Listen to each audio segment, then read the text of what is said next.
Els docents disposeu de l'eina entrega de treballs per gestionar les feines que demaneu que facin els alumnes en el procés d'aprenentatge. Des de matèries, matèria física-química, entrega de treballs. Configureu el treball, els arribarà als alumnes, el corregireu i podreu mostrar els resultats als alumnes i als pares. L'entrega de treballs conté la descripció de la feina que plantegeu i podreu adjuntar un document de text i en activar-se serà visible en el període que proposeu. L'alumne accedeix a l'entrega des de la pantalla d'inici des de les meves matèries, entrega de treballs. Aquí veurà el que se li demana. Es podrà descarregar l'arxiu i serà coneixedor de les dates d'entrega proposades, així com podrà entregar-ho quan el tingui fet.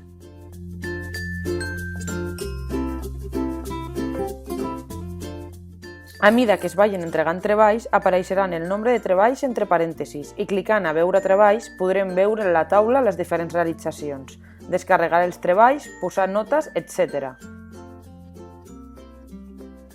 Posarem nota i observació a l'alumne.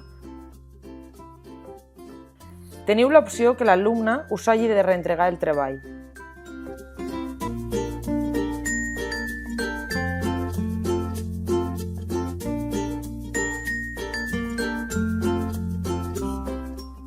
L'alumne tindrà a la part inferior de la pantalla repassant amb el ratolí el lloc on hi ha la nota i l'observació.